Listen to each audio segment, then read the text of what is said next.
Yeah, no, it's like, everything. All right. We have 6:09 on the time. I'd like to say hello and welcome everyone to the March 16th, 2026 Cumberland County Commissioners meeting. This evening, I'd like to call to order. Catherine, if you don't mind, would you mind?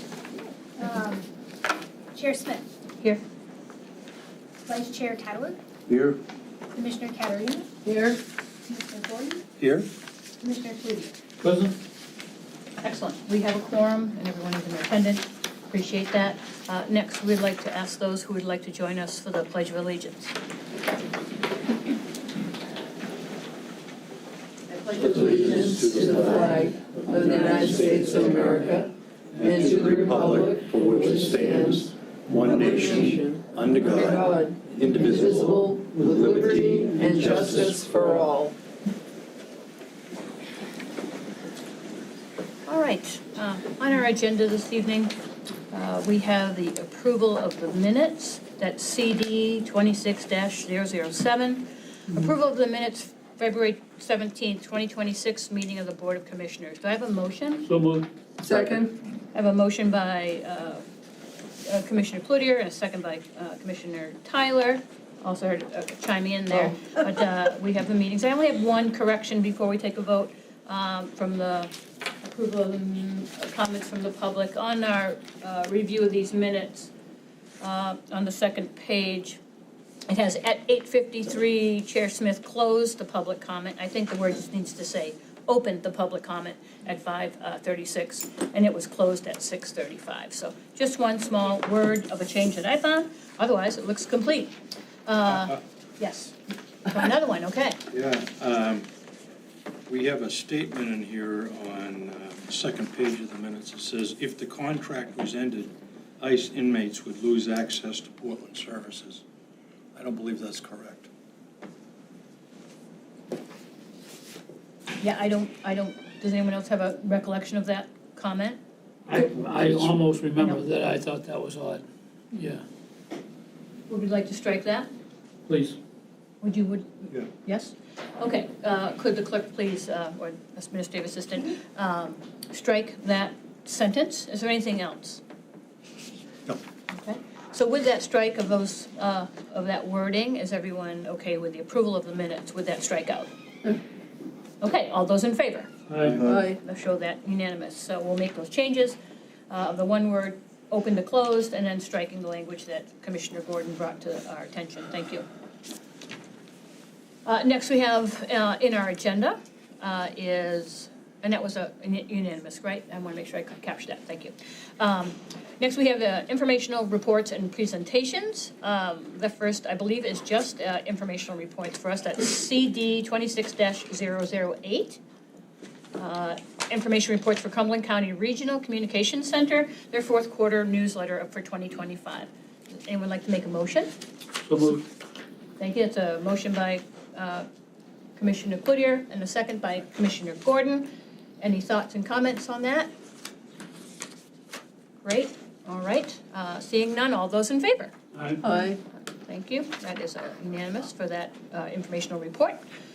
Next in the same section, it's CD 26-009. This is informational presentation for the fiscal year 25 audited financials as presented by R.H.R. Smith and Company. County Manager, would you maybe want to? Sure. Pass off? Thank you. Won't go too far, but I'd like to introduce Ron Smith from RHR. He's the managing principal at RHR, and it's been a year or two before we've had RHR come in and just kind of give an overview of the audited financials. These audited financials go back to June 30th, 2025, so FY25 financials. And it's taken us a couple of months to coordinate schedules, but we appreciate Ron coming in this evening and doing a quick overview of his firm's work. So Ron, it's all yours. Good evening. Good evening. So I'm Ron Smith, principal of the RHR Smith and Company. I work with over 80 other professionals. all we do in the state of Maine and Vermont is government. So I think we do all but 4 counties in the state of Maine. We do Maine's jail authority, so 2/3 of all the municipalities, 2/3 of all the school systems, so we know who you are and really kind of what the world of government looks like. So any questions you have, absolutely, I'm here to answer any questions, that would exist. And as Jim said, this is on the 6/30/25 audit. So I don't know who's driving this car, but if they could go to the next one. So here's really kind of, your responsibilities and really how it works. So we actually start this process like right now, for your next year's audit. And we start the process because audits have turned into planning. And literally almost 70% of the audits are planning and risk assessments. What could go wrong? Where could it go wrong? And really kind of looking at your fiscal year. So here's really kind of the chronology of the evolution of your audit. You give us information preliminary. We look at it, we evaluate it, we do our planning, and then we step away. And then sometime in September, October, we come and we do an audit for the County of Cumberland. So that really is the chronology of the information that you provide us. We cross-reference it to statutes, federal and state, your charter. And that really is 3 audits that we give you. We give you a financial statement audit, that the numbers that you give us are right and correct.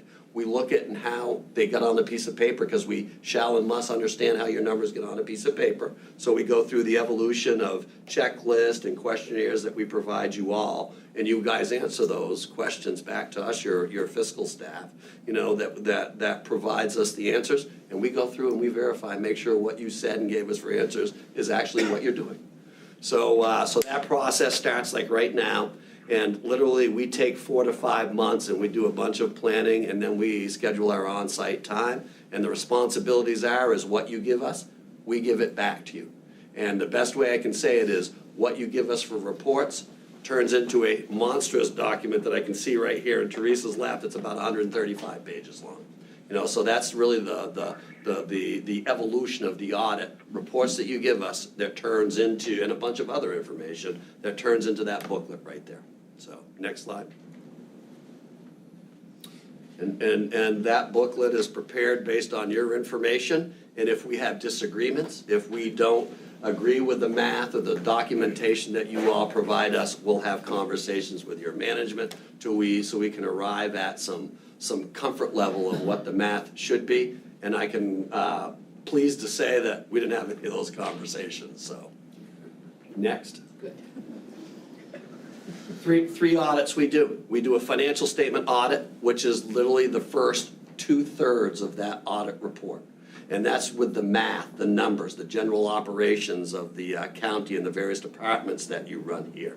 Okay, the rest of it, would be a federal compliance audit, because you spent more than $750,000 of the U.S. federal government's money. We do a federal compliance audit. That threshold will go up next year to $1 million. That won't change who you are.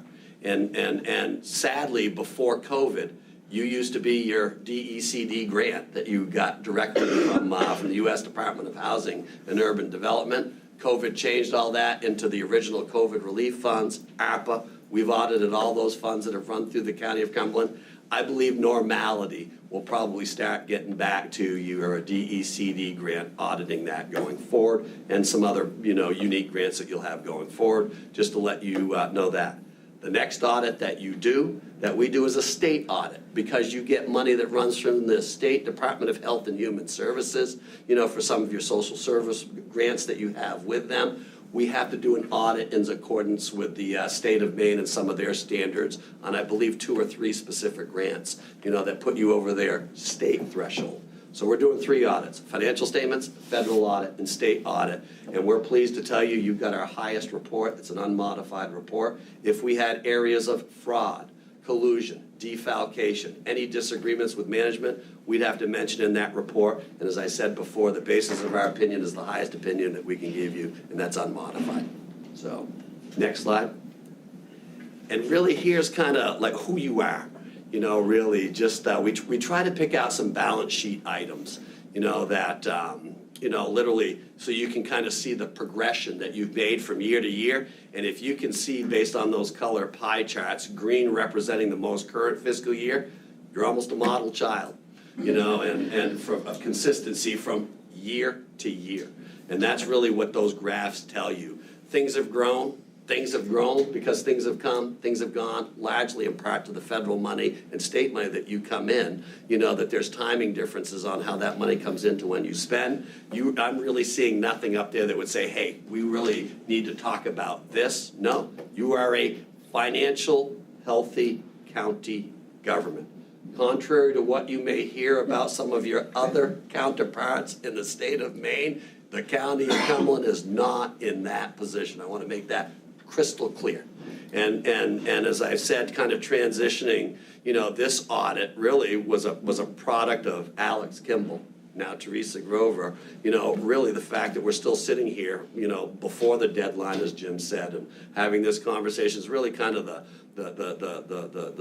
testimony, the good testimony for how your outgoing finance person, longstanding finance person, assistant manager, went out the door and transitioned it to a new one. I think that that's great, plug and play, and really, now as Teresa really tries to make this, her understanding and pick the torch up where Alex left off, financially, your torch is well lit.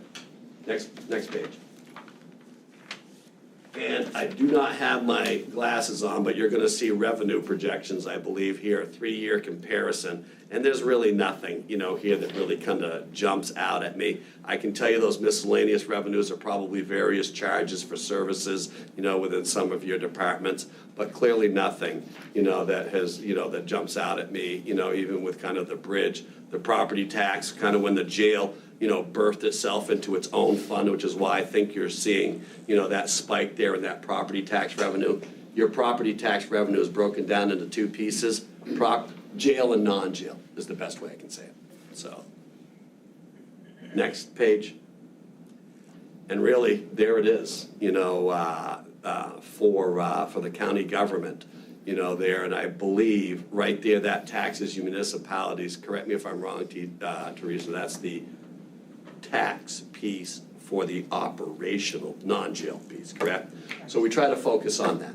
So anyway, but there are 2 pieces. That booklet has two columns separated because the statutes are very clear. Jail shall remain jail, until otherwise, compliant with the statute, moving money back and forth. So we actually separate your jail from your county, all your other county operations.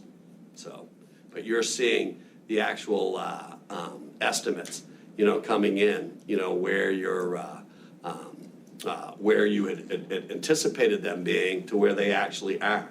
So in a $31 million operating budget, which doesn't include your jail, your revenues came in more than your expectations of about $1.2 million.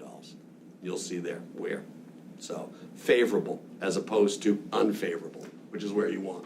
So a lot of that's too. You're open for business. Really is the best way I can say it. People are getting out now. Registry of Deeds. The busyness in County of Cumberland. Really the biggest county. So anyway, so that's kind of a reflection on that. So next page. And here is a 3-year comparison of your expenditures. You'll clearly see kind of the nothing that I would say, hey, look at me, look at me, look at me. You're going to see the spike in the biggest one, which is your biggest department here, with your sheriff services. Nothing really that wasn't planned, really in there and well within the statutory budget compliance within what you expected and what they spent. And you'll see that, I believe, on the next page if you want to flip to the next page. And there it is. So within your statutory requirement with your total expenditures, expected 31.7. Spent 31.6. That is not a lot of room for error, and you are on the right side, of spending there in totality. So, next page. And really, this is just kind of the schedule that you put because of the closeness of the relationship and the statutory responsibility that you have over the cross insurance arena. we put this as a schedule in there to show you another important piece of the county of Cumberland's business, so. Next. And here's really, just again, just charges for non-property tax revenues and the civic center revenue. You can just see kind of a comparison in the last 3 years. That's predominantly the cross-insurance arena and the revenues that it's taken in a comparison over the last 3 years. So there was a little decline from 24 into 25. Next. And again, expenses for the cross-insurance arena. So nothing really that I would say, really there. Events increased, event expenses, cause and effect. Events increase, event expenses go. But nothing really that's there. I'd say you really need to look at this. Nothing there. Couple of comments, really with best practice matters, how I said in the beginning that the numbers get on a piece of paper. Just a couple of comments made just about the operations of the jail, just on, hey, if we were you, just to give you some of the best practices of the world with the business that you operate, here's a couple of them. So no findings is suggested in our federal compliance or state audit, clean, no findings. Well done to your staff, and I think that this was a good transition, being able to move that's what you want. Person moves up. Classic case in point of exactly how that transition worked for the county of Cumberland, which is a reflection on this. So, and that is what I have for presentation to summarize 6/30/25. Excellent, thank you so much. Yeah, questions, and we'll make sure we'll open up to the public comment as well, but yes, questions from the commissioners. Ron, just a little bit off the topic, but you talked about the jail audit, and there was quite a controversy between the counties about why the state wanted a specific audit of jails and just couldn't take the information from the overall. Do you have any idea what specific data they're trying to focus on? So I'm not sure, Steve, it was the data, it was the presentation of the data. And what happens is, out of all the counties, what was happening is one county would prepare, we would prepare all ours the same way. Okay, but if you take 4 other counties and prepare ours, because we knew we had conversations going back to the Alex Kimball era and some of the conversations, and really when the statute started changing with jail and came up with jail tax cap, things like that, the counties still blended that information in with them. So they couldn't easily, extract that information from their financial statements.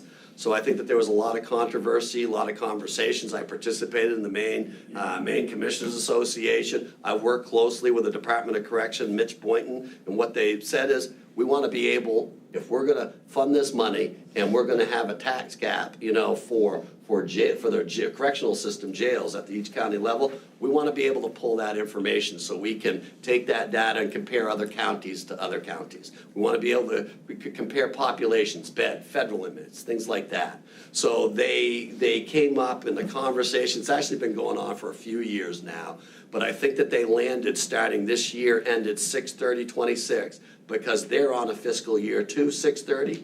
They said that for every county that operates the jail, which is all of them, except Saginaw, Hawk, and Lincoln that operate the jail authority that we do as well, they want to be able to take that information and extrapolate that. So they said for every county where it's blended in with the county, they want a separate product, for the jail that's just jail. That will take into consideration all the different business aspects of jail.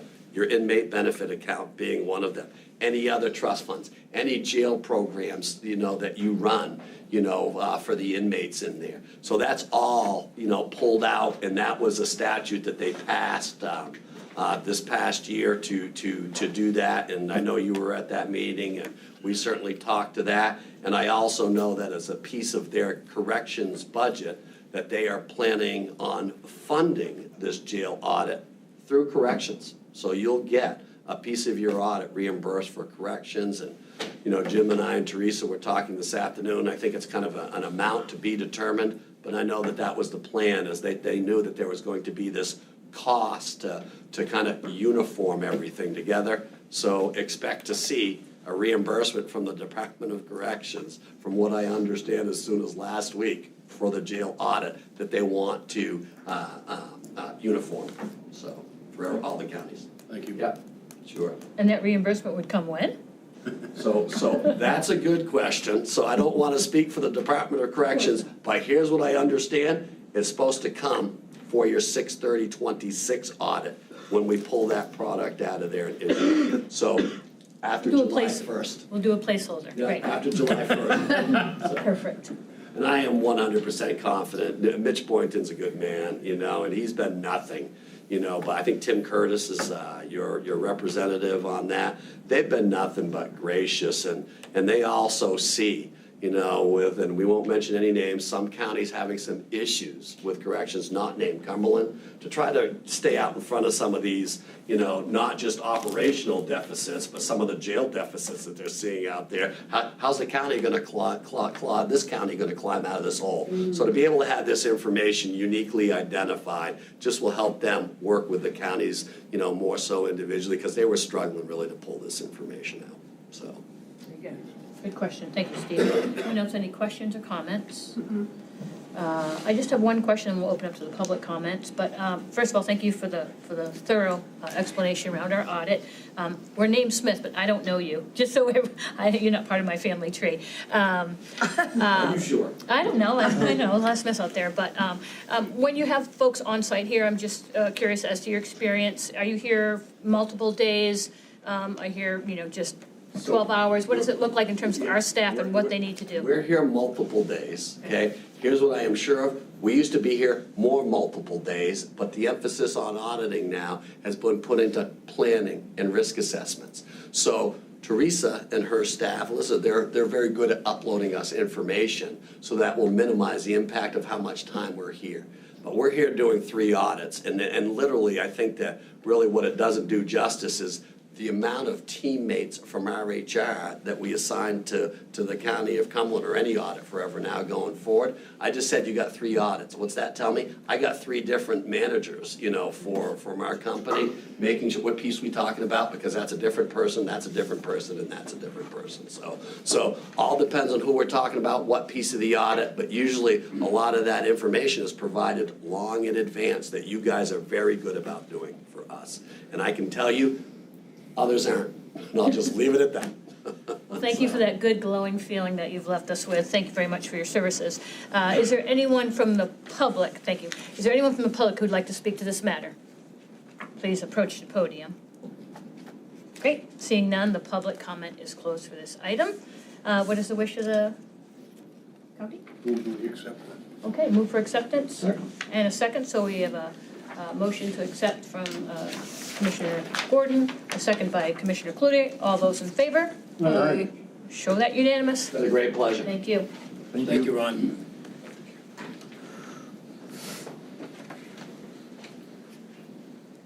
Well, that's a feel good. All right, next we have comments from the public. This is part of our agenda that we set aside 1 hour to hear from the public. And so we ask you to come up to the podium, state your name and where you reside, and you'll have 3 minutes to speak. And then I'll get a little signal from someone that your time is up, and then we'll pass it on to the next person. So I have 6:32. We're opening up public comment, and whoever would like to come to the podium, please do so. Thank you.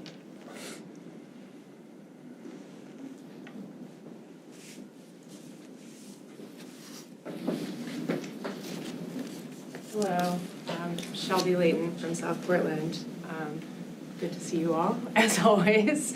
I just, I'm here to ask you to end the contract with ICE as usual.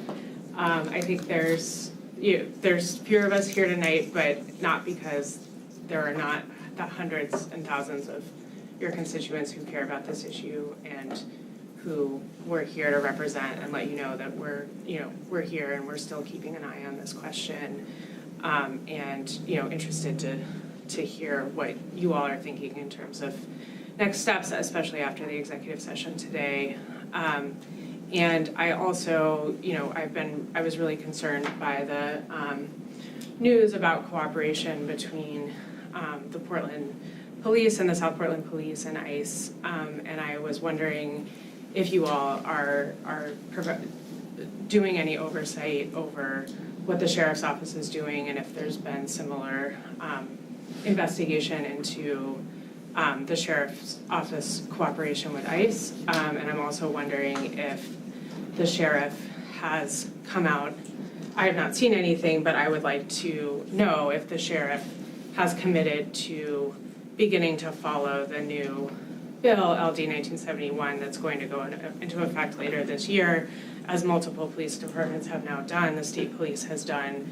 They've all committed to following it now rather than waiting until July or whatever when it goes into effect, and I haven't heard the Sheriff make any comments about that, and so I'm also curious whether you all have talked to the Sheriff about that or plan to make any statements to that effect. So those are my questions. As always, please enter the contract. Thank you very much. Thank you.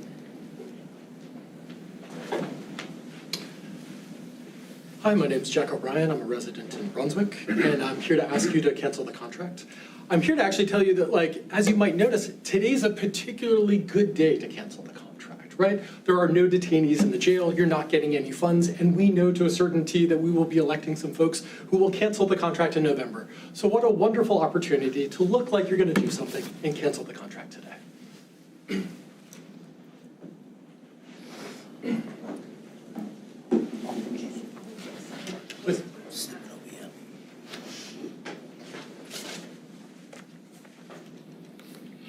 My name is Reverend Allison Smith, and I live in Harpswell.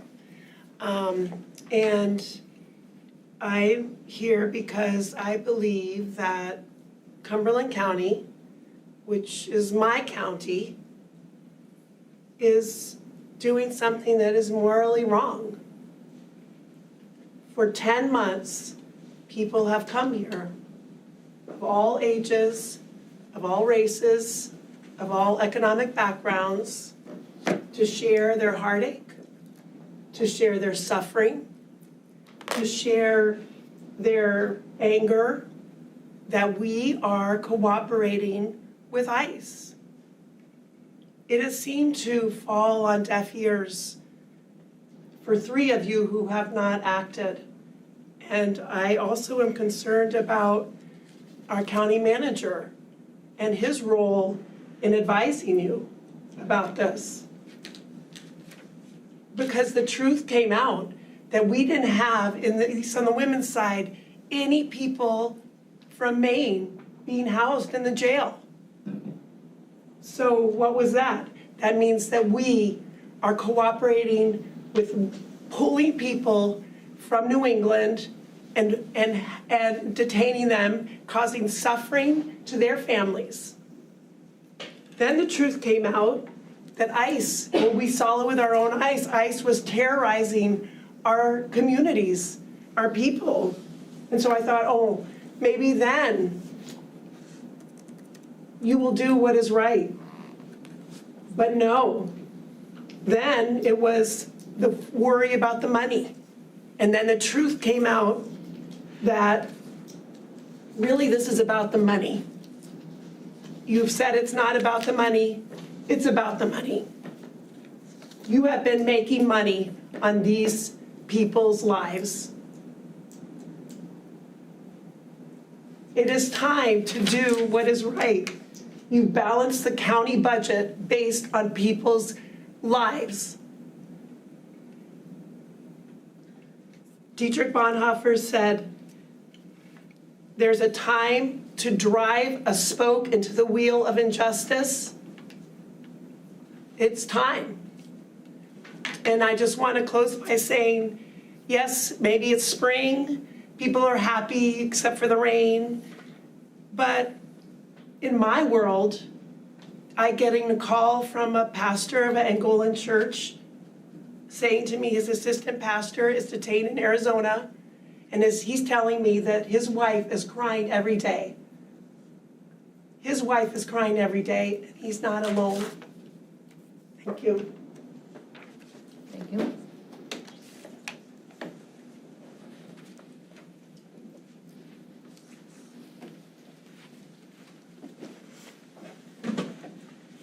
Commissioners. My name is Olivia Pennington. I live in Portland. I've been here before. I am a doula. I primarily work with women living at the Francis Ward House, immigrant and refugee and asylum-seeking women and their children, supporting them through childbirth, postpartum, and the prenatal period. I want to start by saying thank you to the women of the Board of Commissioners who have already voted to end this contract and recognize the stance that that takes. And I'm here to tell you a little bit about my job. In my job, I get the honor of welcoming babies into the world, of holding their mom's hands when they take their first breath, of praying with them while their babies are born, of dancing with them while they're in labor. I have the honor of holding new people who have just arrived on this earth as they take their first ever nap. And I want you to imagine a little bit what it's like doing that job, watching a baby come into the world, and knowing already that there are people hunting her, that there are people hunting her mother. I have clients who have literally walked across continents to give birth to their babies, somewhere where they were free from genocide, free from war, free from enslavement. And I want you to imagine what it's like to walk all that way, to survive getting bitten by a snake in the Amazon, to survive your husband being shot in front of you and you have to keep walking, to arrive here where there are people threatening to take you away from your children. I want you to imagine driving a new mother to a lactation appointment with her 2-week-old baby and her 5-year-old son in the backseat of your car. And as you're driving home, she says, I think that car's been following us. Can you go the long way? I think ICE is following us. I want you to imagine being a 5-year-old boy who misses 2 weeks of preschool where he sees all of his friends, where he practices English, because you know that there are people trying to take your mother away from you. And I want you to imagine a woman who you have known for 2 months asking if you will take her children if they take her. And I want you to hold the severity of that every single time you look at that contract. There may be nobody locked up in CCJ for ICE now, but we have housed people in there in a jail full of posters encouraging people to self-deport. It is wrong, and you have the power to stop it. Thank you.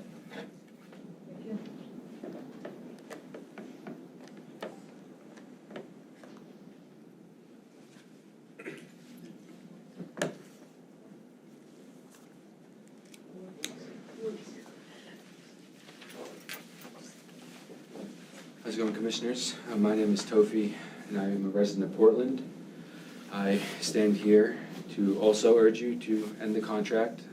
I come today with a very, very heavy heart, very tired, very sad over the continued occupation that we've been forced to deal with over the past month, and really, quite frankly, over the past years.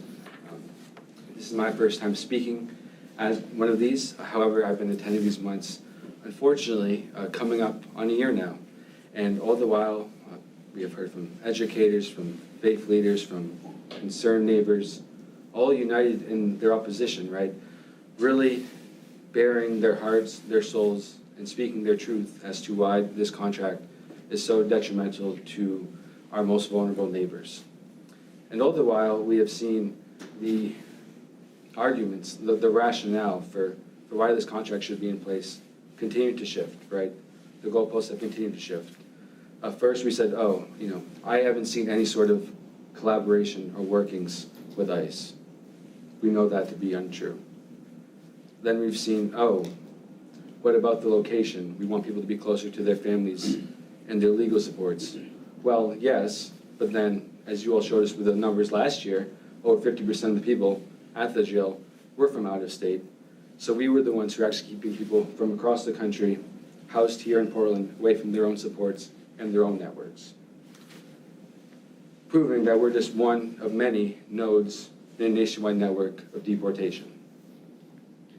And then we heard our hands are tied. We want to end the contract, but there's the state law in the Department of Corrections reading of it that says even if you wanted to end the contract, we would have to accept federal detainees.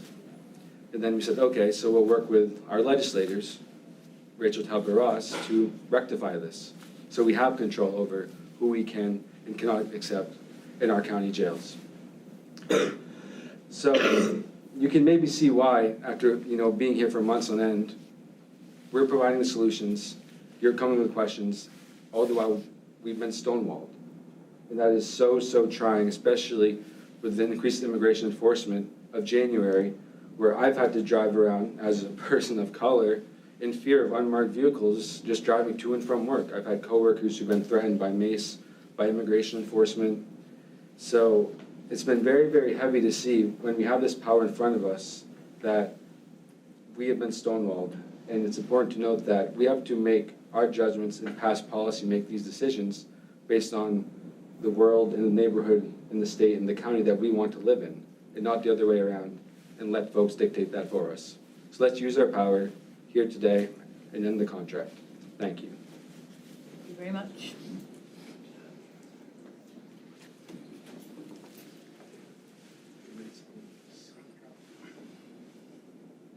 And is there anyone else who'd like to speak during public comment?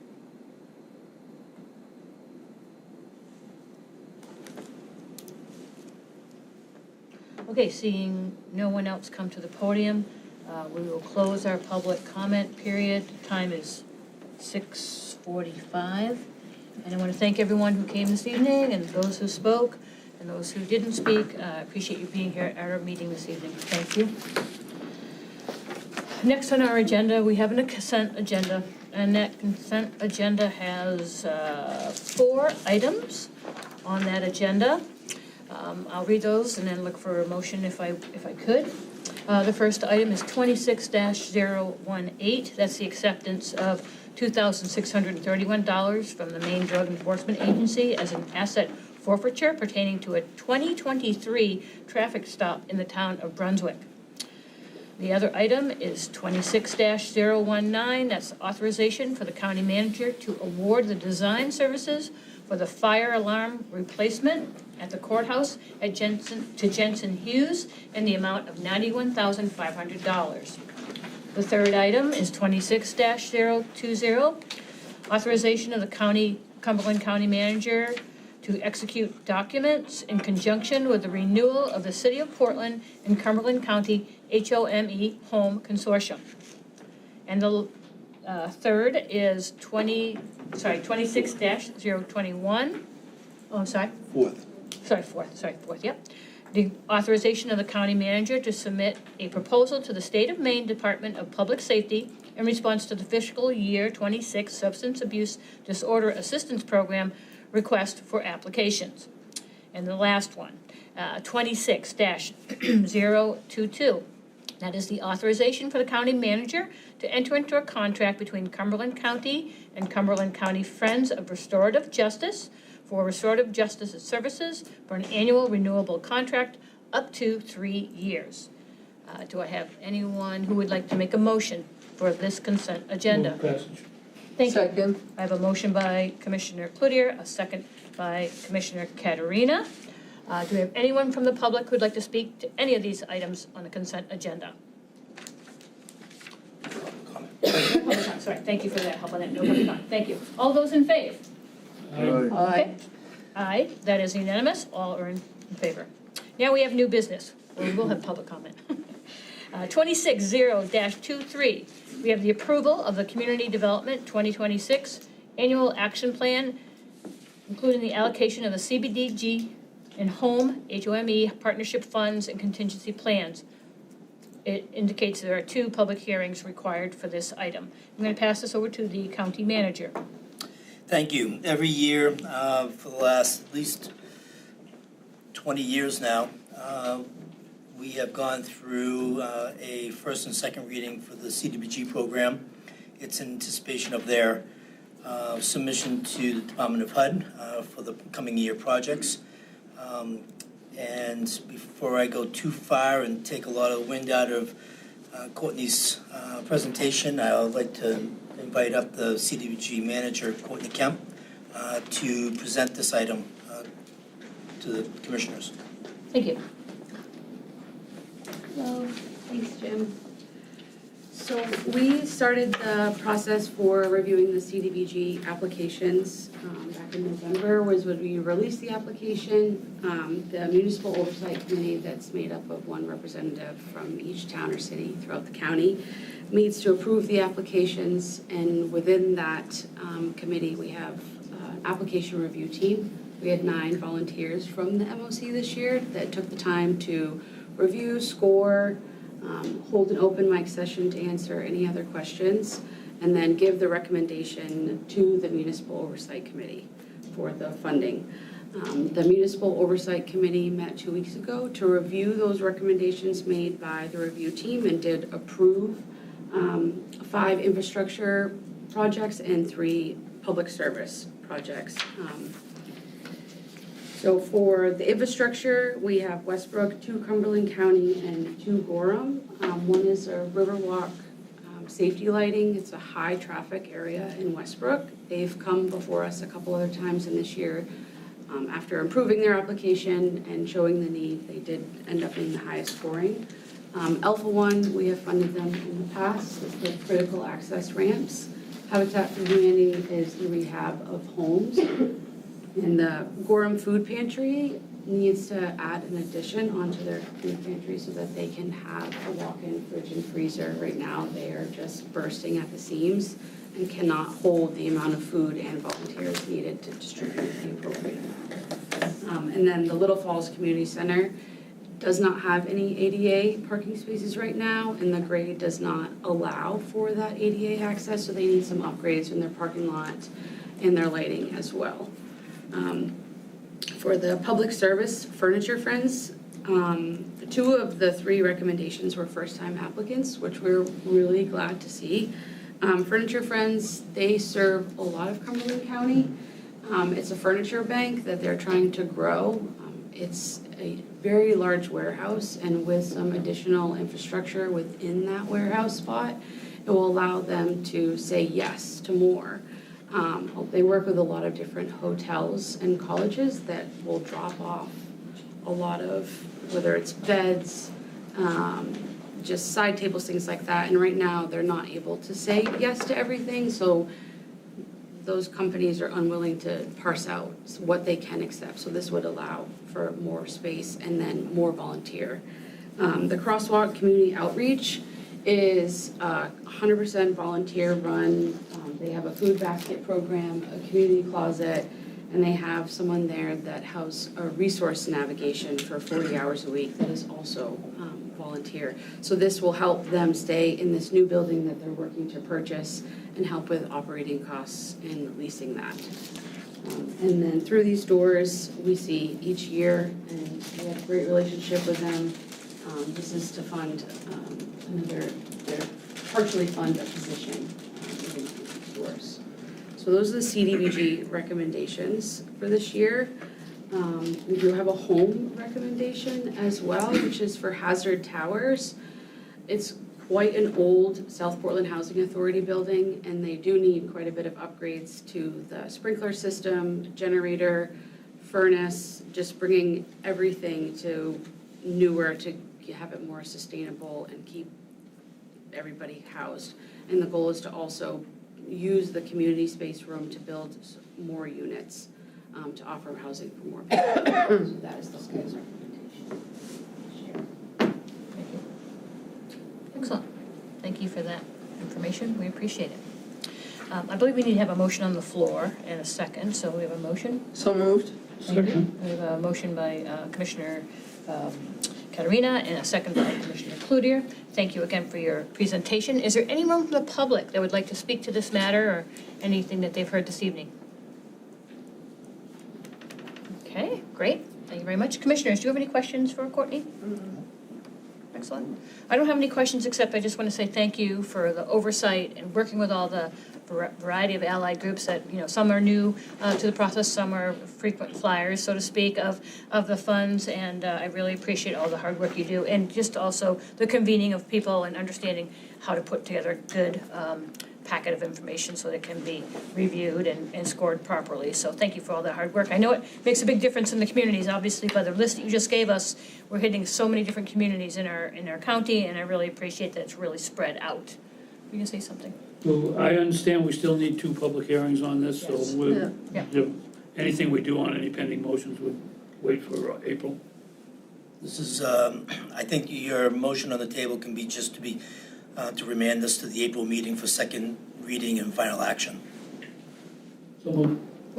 Okay, we'll take that remand. Second. Okay, thank you, Courtney. So that's a motion to remand this to the next April meeting, since it requires 2 meetings. That's by Commissioner Cloutier and a second by Commissioner Gordon. All of those in favor? Aye. Show that unanimous. Thank you. Thank you. We'll see you in April, or we'll finish it up in April. Thank you.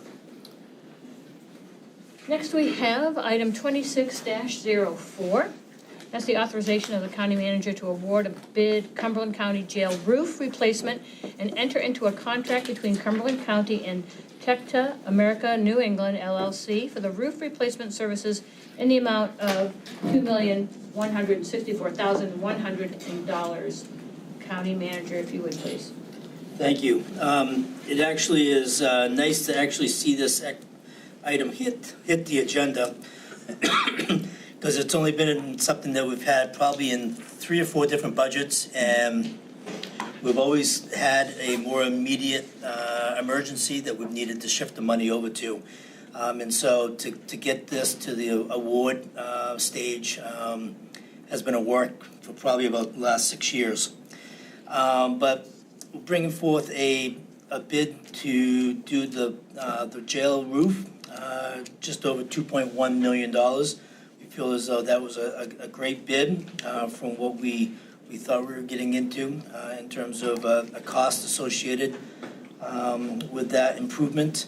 Tecta America out of New England LLC, out of, I believe they are Massachusetts, is the low bidder with the addendums that we had asked for pricing on.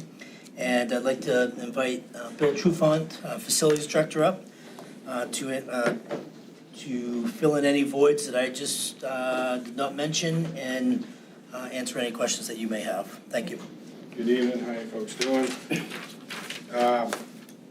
Jim pretty much hit it right on the head. It's been a long time coming for the jail roof.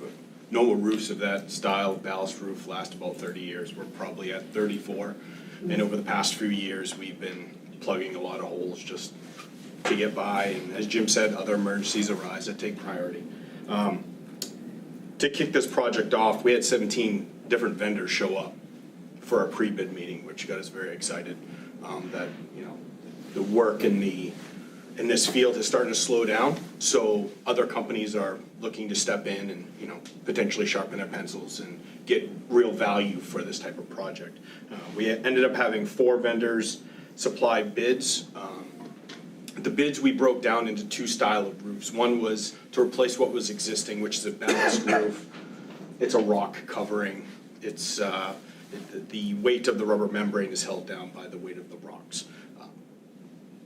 On the other hand, we did an alternate, which would have given us repairs to the skylights that are in the jail roof, which gives the natural lighting that meets certain ACA requirements for natural light for the pods, and also some masonry repairs on the hip roofs and the parapets on the roofing. So we had actually 4 bids that came in out of the 17 that attended. They ranged from 2.9 to 2.1. We looked at all bids, and we actually decided with the financial constraints to be able to do the alternate, which is the masonry repairs, the skylights, and go with the different route of a fully adhered roof, mechanically fastened, so that way we won't have to necessarily have the rock weight the rubber membrane down. So it's the new age style roofing material. It's something that will last way beyond my retirement age, and I think as long as we can get this project off the ground and get this project approved and move forward, it's something that we will not have to constantly push to a later date as other emergencies may arise. Does anyone have any? I do. Yes, please. Number 2 bid, how far above was it? It was so we broke it down. Base bid was what was there, the ballasted roof. It went from, let's see, it's It's $27,000 more if we do the fully adhered roof. That's the difference between number one and number Low two. bid is 2.1. Yep. So the next bid above it. next bid above it was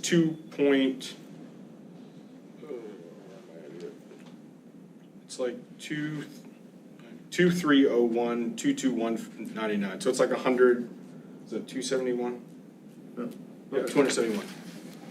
Yep. I mean, we had a Texas company show up, which I was shocked that we had nationwide interest in this. I mean, they were $600,000 more, but the fact that this project reached that The reason level. I asked the question, I used to be involved in bidding contracts when I was working in the lumber business. And when you get somebody that's 20% low, there's always a question. Oh, for And sure. when you're only a few percentage points, Oh, for and you know sure. you got a good bid. For sure, and we broke it down, it's 10 roofs that are together as one, and not knowing what those numbers were coming into due to the construction environment altogether, how it's been, we broke it down into 10 separate roofs, so that way, if we only had enough money to do 8 roofs, we were gonna do the vendor that was the lowest on the 8 worst roofs. The fact that we were able to keep it below the number that we felt was, hit the green light, we're doing them all. Thank you. Any other questions? Yep, Commissioner Gordon? And maybe, Jim, you're the person to ask this. What kind of a performance bond do we have in this?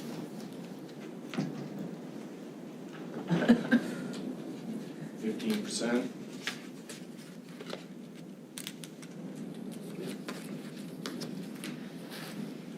Because there's cost-saving measures in a negotiation that we can do with the vendors that will be able to reduce that number. But we have to look at the bids as a whole as they were brought in.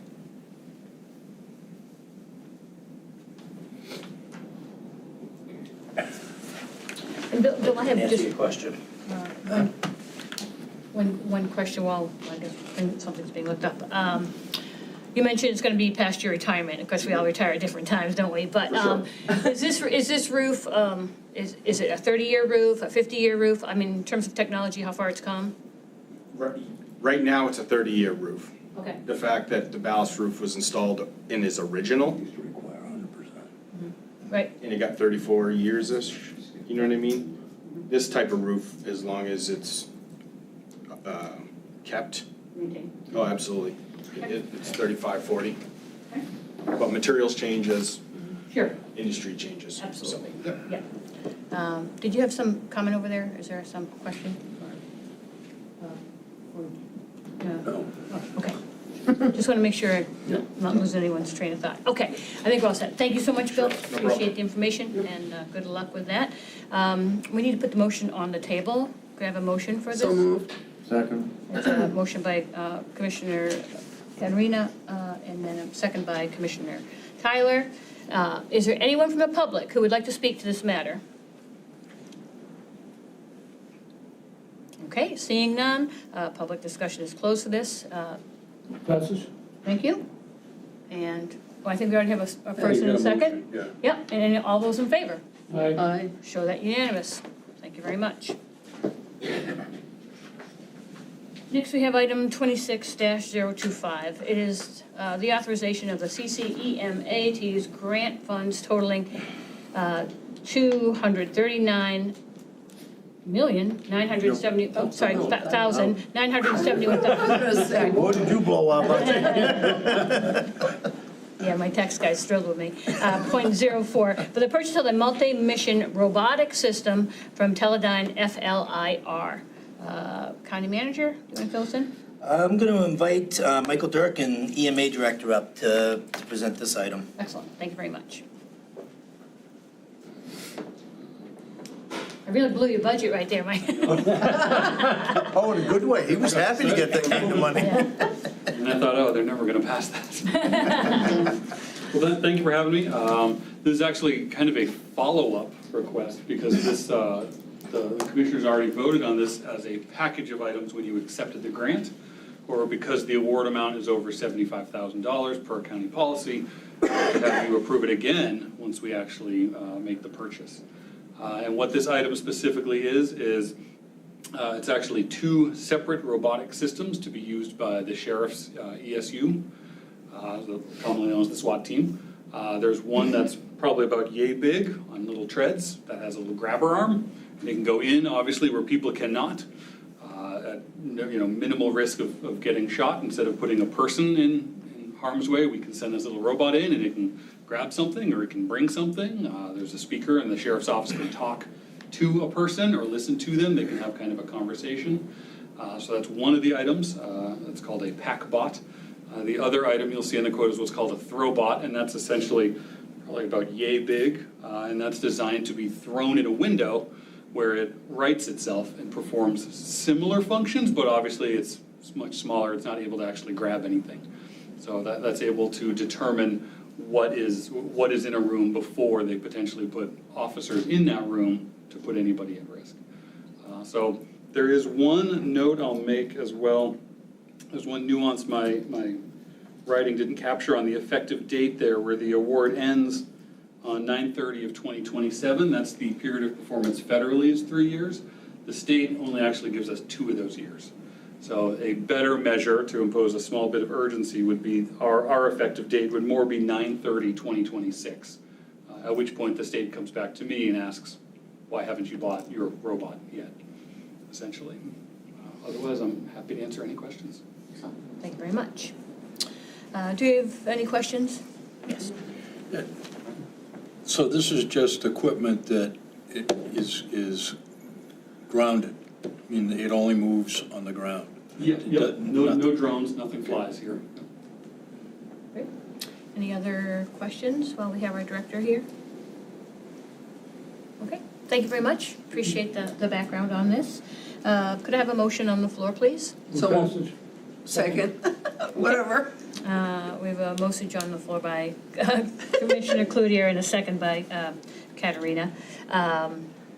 Is there anyone from the public who would like to speak to this matter? And seeing none, public comment is closed. All those in favor? Aye. Show that unanimous. Passage, 26-125. Next up, we have item 26-026. It's the authorization to apply for congressionally directed spending for special operation vehicle storage in the Wyndham Fire Department and Sheriff's Office joint facility. Can I have a motion to put it on the floor? I have a motion by Commissioner Cloutier and a second by Commissioner Tyler. County Manager, if you would, please. Thank you. This item is a request for authorization to submit, I believe it's the 16th or the 18th of this month, a congressional direct spending request through Senator Collins' office. The request is for a couple of garage bays attached to the new Wyndham Fire Station that's to be built starting within the next couple of months. These garage bays will be to store apparatus that the Sheriff's Office has being stored in many locations throughout the greater Portland area currently, and they would like to move these pieces of equipment up into the region that they serve more frequently. And through that, they would be looking to a $2 million congressional earmark to build these garage bays. Wyndham has been involved along the way, and this item has been reviewed by the Grants Committee and has been brought forth from the Grants Committee to this body. Do you have any presentation on this item? Nothing formal, but I can speak about it. Sure, absolutely.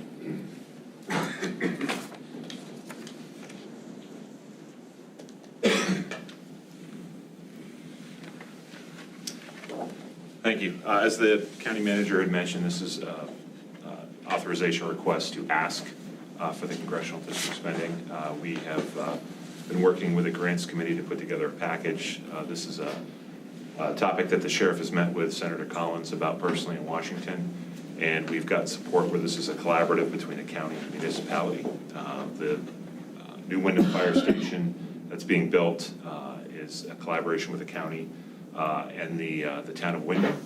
And it's really an opportunity. We'll be moving some of our operations out into that location in Wyndham. And Wyndham is really the crossroads for the areas that we serve.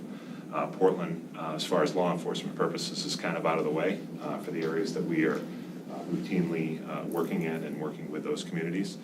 And this will give us an opportunity while this project is under development and before construction has even been built to be able to add essentially 2 additional fire bays to this building where we would be able to relocate our command post vehicle, our evidence crime scene vehicle, our armored vehicle, things like that that are currently being housed on borrowed space and borrowed locations throughout the county, either in the city of Westbrook, Wyndham Fire Department, Gray Fire Department, things like that. So we're just really hoping that this is an opportunity where we're the ground floor to move forward and make this request. And really excited for this opportunity, just to have the opportunity that we have so far with this collaboration with the town of Wyndham. So I think this would be a great addition to that. Excellent, great, thank you very much. Hang tight, you may have some questions. Thank you for speaking to that. Is there any other commissioners who would like to speak? Yes, Commissioner Gordon. Deputy Chief, what's the larger pieces of equipment that are going to be stored there, and how often are they used? They're used regularly. Our command post vehicle is the size of, I would say, a city bus, and our armored vehicle would be the size of a dump truck, a tri-axle dump truck. Our evidence crime scene vehicle is a repurposed ambulance, about that size box truck. It's not repurposed, it's about the size of an ambulance with a box in the back. And then we have some other ancillary equipment too, boats and things like that we would want to, for the dive team and things like that, to locate. So in the first piece you mentioned? The command post vehicle? Yeah. Yes. You say that's used quite a bit. Anytime we have an operation involving the ESU team or search and rescue, it basically brings those resources of cellular capability, radio, camera, we can operate out of that. It's also a piece of equipment that we loan throughout the county. Cumberland Police Department uses it for the Cumberland Fair. The Brunswick Police Department uses it for the air show at the former Naval Air Station. We use it at the Falmouth Country Club for the golf tournament that comes out every year. So it's basically a mobile police station. Thank you. Anyone else have a question? Great. I'm very, very familiar with this project. I guess I just have a comment. I think it sounds like it's fabulous that someone was thinking ahead and looking at an opportunity versus like, oh, we should have done that after they built it, that kind of thing, looking backwards. And so I appreciate people are looking ahead and also recognizing the efficiencies, it sounds like, that we will have based on the central location and how we serve our wide swath of community members within the county. It seems like that specific location is really a huge win for us in terms of logistics, efficiency, getting to and from all the different towns that we serve versus some of the sporadic places now where we have lots of different equipment kind of all over. So it sounds like a fantastic move for us, and I'm happy that congressional funds, it won't really affect our budget necessarily. That's always nice to hear. What would be any downside, if there are any downsides? Just curious. I'm not certain that there would be. Our plan at this point, we're still kind of exploring what our options would be, but I believe that we would be moving law enforcement services out to that facility. Right now, we have our vehicles stored in borrowed space, so kind of the goodwill of the municipalities throughout the county that are allowing us to store the vehicles there.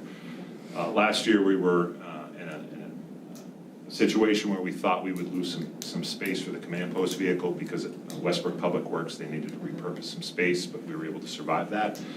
But a piece of equipment like that is a large fire truck, essentially. And really, the only place you can store it is in a fire station. And we don't have the facilities of location at the LEC here in Portland. And really, that location in Wyndham, just where it's crossroads of Route 35, Route 115, Route 302.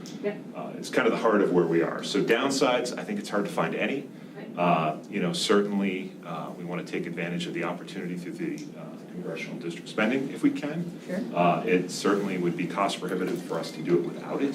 As a matter of fact, I don't think we would be attempting to do it without it. And just having the opportunity where we're at that ground zero to kind of think ahead. And Wyndham has been, I think, a gracious partner. I'm sure the county manager could probably go into more details with that level of cooperation and collaboration. But it is a unique model. I don't think that we've seen anything else in the state that we would be sharing space like that. Great. Thank you. Excellent. And I'm also, I just want to add one more point to that, if there was not really a downside, is, you know, one of my pet peeves when I was a counselor in South Portland was like, we buy these things, but are we going to be able to take care of them? You know, are we going to make sure we can maintain them and have the building? And so, you know, the lifespan of whatever we're getting, whatever equipment it might be, that we're going to try to maximize and optimize as much as we can in terms of taking care of that equipment, no matter if it's expense. So it sounds like having its own garage and staying away from Maine winters is always a good thing too. So I'm in favor of this. Thank you. Thank you very much. And you want to add Yeah, something? just a Yes. quick comment. In this collaboration, the third floor of this building is going to be ours too. Yeah, it's going to be, as I understand, to be unfinished, yes, but So yes. you're gonna have sheriff's department people in and out of there all the time. They can check on the stuff, take a look, oh, it's got a flat tire, you know, those kinds of things. I think it's, long-term, it's ideal. And that building will be staffed Yep. with Wyndham personnel or our people in and out, certainly. Can I extend, to build on that, and I caught something you said at the tail end there. You're thinking about changing the operations center to that area? For law enforcement services, really, the jail, its location makes perfect sense for the population hub of Cumberland County, where it's at. But we don't patrol really any areas in this area, other than the islands in Casco Bay. But the reality is to get to Standish, which is one of our closer client municipalities, is a good 30-minute drive, at least, on a good day. And, you know, we kind of cover that hub around Sebago Lake. And really where this is located in Wyndham is more in that hub. So the headquarters would remain in Portland. Detectives would remain in Portland. Administrative operations, internal affairs, things like that would stay where they are. But as far as operations itself for patrol, it would move out there. And the reality is the law enforcement center is a pretty full building right now. So that's where you do your fueling and every other thing? No, vehicle maintenance is done at the LEC now, but fueling is done remotely anyway, through X cards. X cards and gas stations and things like that. But this would be a place where we'll have a training room. We'll have facilities for offices, interviews. So, you know, if we have a victim of a crime who's in Harrison, you know, the drive to Portland's a pretty significant drive. If it's in July, it's even more significant. And really, we'll have an opportunity to kind of be out in the area that we patrol. Granted, Wyndham does have a police department, but we work hand in hand with them. You know, they help us, we help them, and everything seems to branch out with them. Yes, it's no secret the Centric's patrol is up in that area. Thank you. Excellent. Any other questions? Great. Thank you for your time as well. Does anyone from the public like to speak to this matter? Seeing no public comment, all of those in favor? Aye. Show that unanimous. Thank you. Next we have item 26-027. This is the authorization to accept the Howard G. Buffett Foundation grant funding for a civilian criminal analyst position for 5 years. Kind of a motion on the floor. So moved. It's a motion by Commissioner Cloutier, a second by Commissioner Caterina. County Manager, if you would, please. Thank you. This item is coming forward for authorization to accept the Howard Buffett Foundation grant. The grant has been submitted because the deadline to submit fell between two meetings, and I believe it was just last week. The 9th? We had to get this grant in, or the sheriff's office had to get it in. The grant is teaming up with Pearl Street for an anti-trafficking person to work as an analyst at the Law Enforcement Center, and to look at Cumberland County and the region as a whole in terms of what kind of trafficking is being done, and whether there's any leads that can be provided to CID or deputies out in the field. This item was brought forward to the Grants Committee. The Grants Committee had a number of questions around it, and the Grants Committee was not able to come to a recommendation for the county commissioners. One of the large items that the Grants Committee had questions around was that this was a 5-year grant, upwards of $125,000 a year. And it's the desire expressed by the Sheriff's Office that this position would be a position that would morph into the general fund budget after the 5-year grant is finished. And with that, there was some back and forth, and it was ultimately decided that the Grants Committee would not act on this, that this would be a policy decision by the commissioners of the whole. So this evening, this item is brought forth for the commissioners' review and action. And Chief, are you taking the lead on this? Lieutenant? I'll introduce the folks who will know more about than I do. Okay. But Haley Verusso's here from Preble Street, and Lieutenant Estabrook here from the Sheriff's Office. Jim is our detective lieutenant, and this is a collaboration through Haley's group that met with us and through the Howard Buffett Foundation to fund a position to analyze human trafficking for all agencies throughout Cumberland County. So this would be a Sheriff's Office position, but this person would be working with Brunswick PD, Portland PD, South Portland PD, Scarborough PD, just as that center spoke in the wheel, so to speak, to kind of analyze data, prosecutions, victims, resources, things like that. But I'll introduce these two here who can really go into a lot of details about that. We're talking about trafficking drugs and people? We're talking about trafficking in people. Yes. Haley, come on. Hi there, my name is Haley Verrusso. I'm a clinical social worker and the director of an anti-trafficking program at Preble Street. We have been working with the Howard Buffett Foundation for 3.5 years to continue to build out means of response to human trafficking. And so when I'm talking about human trafficking, I'm describing both labor and sex trafficking. And what human trafficking is any compelled activity through force, fraud, or coercion where a human being is used for somebody else's economic gain.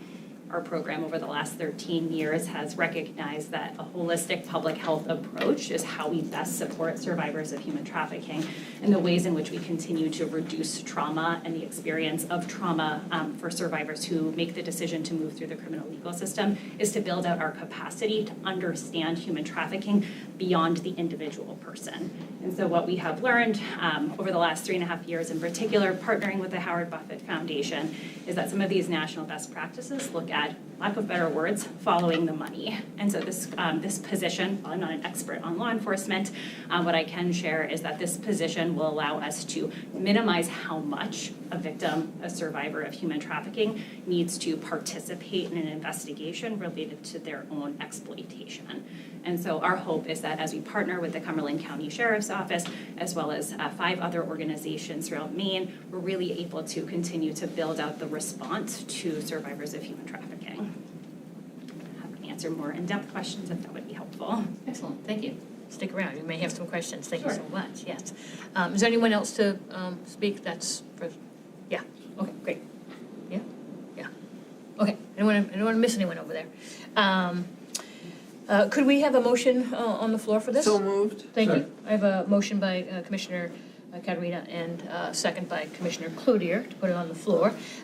We've had a brief introduction. I think I usually let other folks chime in, but because I'm on the grant committee, I'll just maybe give you a little of the inside conversations or questions that came up with this grant and my personal, where I sit on the grant committee.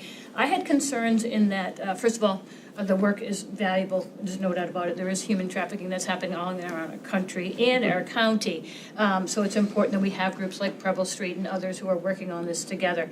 The fact that this came up through the Sheriff's Office, it's great to have this for the next 5 years, but the concern was after that 5th year, you move into year 6, to have these resources there and then potentially fall off a cliff because financially we may not have the money. We'd have to be doing set-asides now to come up with that kind of a salary for someone to continue in year 6. And what I understand is it's $125,000 about, but of course in 5 years that might be $175,000. We know how that goes. So I think the grant committee was a little concerned with the financial hold it would have on future commissions and where we are with our budget. And I think we all know this budget was challenging, that we weren't hiring any new positions per se. We were just holding our own, trying to get through the budget system. So I think I was coming from a very fiscally prudent spot and like not hiring new positions. This would be a brand-new position. And to that, you know, we have lots of positions at the jail and the corrections officers, and I know we're still trying to find people. So we still have a lot of need in those hiring efforts versus bringing on a brand-new position. So I think that's why the committee was feeling a little not as robust of an approval on this, that they just didn't feel like it was in their position to make that decision. So that's the comment I can give you from the grant committee and the conversations that were had. I'm happy to hear from others since it's kind of put back to the commission. Yes. I have my comment would be, I don't think trying to project some adverse consequence or what might be perceived as an adverse consequence 5 years out from here really gives me much pause to worry. And I'm wondering, the Howard Buffett Foundation, are we talking about the legendary Buffett family, or is that somebody else? That's right, Howard Buffett is Warren Buffett's son. Yeah, that's what I thought. So, no, I think this is fine. Okay. Anyone else want to come in? Yeah. Yeah, and I would echo what Jim has said. Back in ancient times, I worked with human trafficking or with women, young women who have been trafficked. And I can't think of a better thing to invest in because it's happened, probably will always happen, but the more that we can do to prevent or deal with it, I think it's not an expense, it's an investment. So I will approve this. Excellent. Anyone else? Yeah. What it seems to me is that this is an opportunity for us not only to provide a service, but we are providing police service for some of our outlying communities that contract with us. This offers the opportunity to show them that we are really trying to take those services that it doesn't make sense for each one of them to have, and we provide it, which should entice others to do the same thing and maybe bring some of that work to us so that the consolidation of those, and I realize that's not a good word but to many people, but the consolidation of that is going to take place, it's got to take place because people just can't afford the way we're running. So I totally support it. I think it's a great idea. Yeah, my comment would echo some of your thoughts a little bit. I have no problem supporting this based on the fact of the Buffett Foundation financing it for 5 years. But I don't think we should even look at any set-aside program 5 years out. Get to 5 years and they'll have to figure it out again and maybe they can get another grant. But for the county to take on the expense of setting money aside now, I don't think it's the road we need to go down. But I will support this to get the foundation going. Okay, great. Thank you for the clarity on that. Appreciate it. Is there anyone from the public that would, or any other questions here? We have our expert from Preble Street. If there's no other questions, any comments from the public around this item? Thank you. Okay, seeing none, all of those in favor? Aye. Aye, I'm going to show that unanimous. Thank you very much and good luck. We have item 26-028. That's the approval of the 2026-2027 final general fund, jail, cross-insurance arena budgets. This is a big one. All right. I guess I'm going to kick this off to the county manager and he'll get some check up.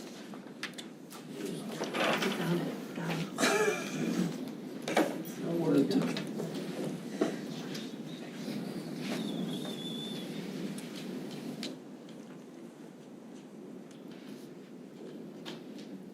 Well, there we go. There you go. Well, it's my pleasure to bring forward the final budget of FY '27. To be perfectly honest, I didn't think we'd ever get to this point. It has been a long budget season, which started back in September and working with departments on their budgets, bringing it to the commissions for the first time in November, and then going through 4 different meetings with the Finance Committee from December through the end of, or the beginning of February. The Finance Committee brought forth a recommendation as their advisory on the budget to the commissioners that they recommend the FY27 budget as presented, but they made a request that the commissioners and staff look at additional unassigned fund balance to reduce the tax rate impact. That was a budget that they were looking at was, I believe, 13.77% at that time.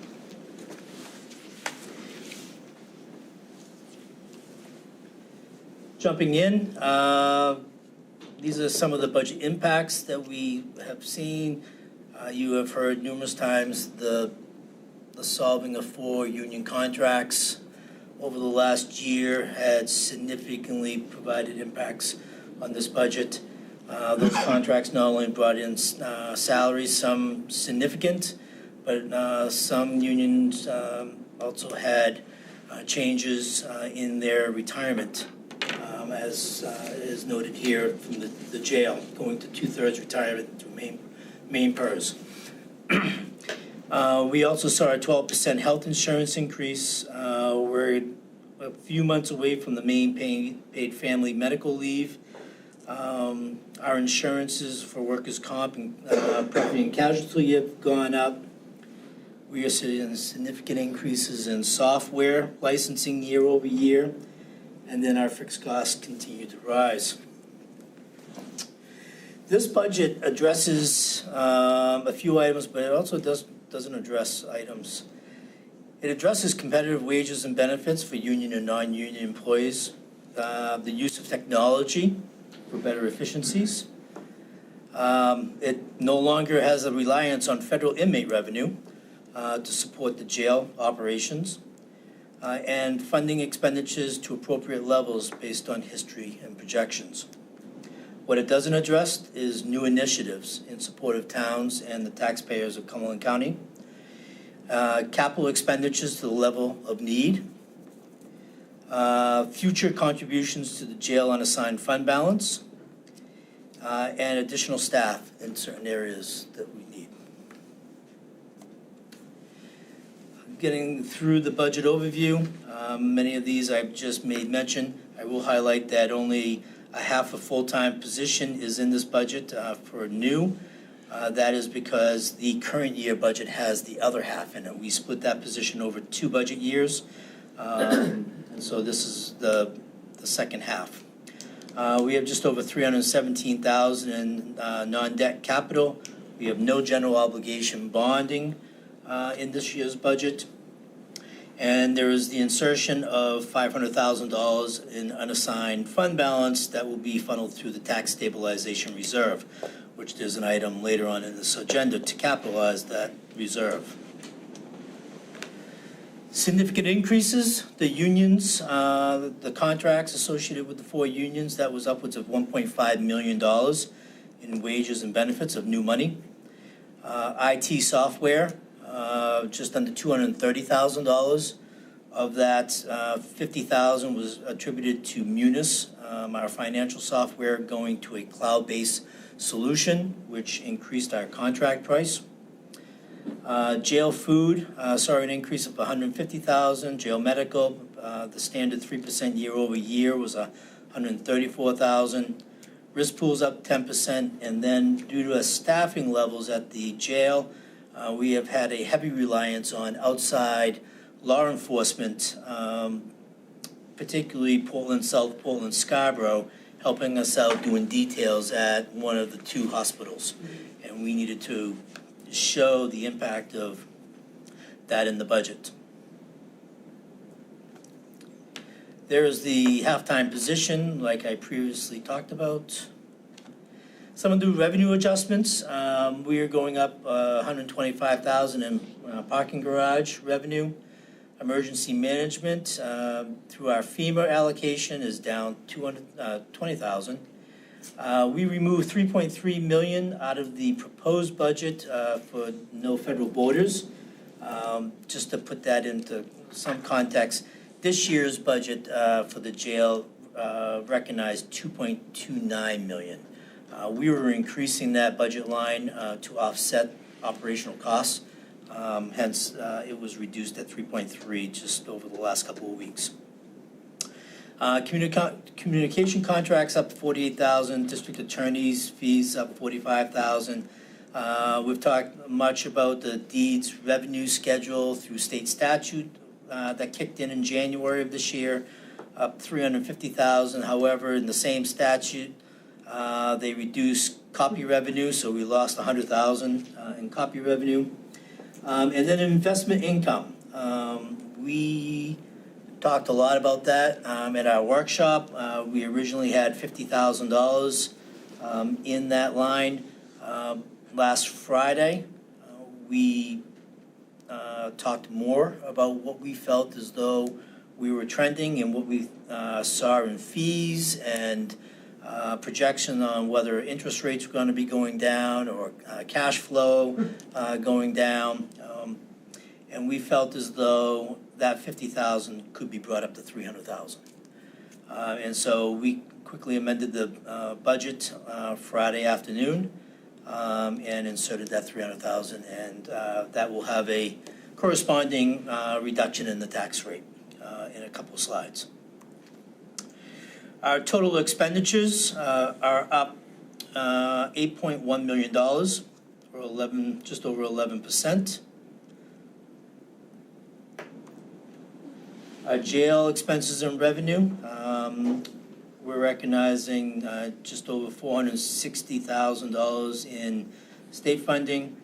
There's the reduction of $2.29 million in federal border funding. No county border revenue is being recognized. Other revenues are down. And then we've inserted a tax stabilization reserve out of the unassigned fund balance for the jail of $200,000. That, with jail expenses, equals needs from taxes of just over $4.3 million. But the one item here is to recognize that this budget is up 25.05%. The cross-insurance arena is down just under $440,000, or a negative 13.9%. We fund a number of outside agencies, some of them per state statute, much like the Extension Service and Soil and Water, as others like the United Way, Portland Public Library, and Tedford House are more regional entities that provide a service. And that's $273,000 in totality this year. Our debt capital, and I could probably take TAN off because we haven't been pulling TANs anymore because of our new fiscal year. That is down just over $85,000. And so here's the important slide of the night. Total needs from taxes. County budget is up just over $2.1 million. The jail is up over $4.5 million. As I just said, that the cross-insurance arena is down $440,000.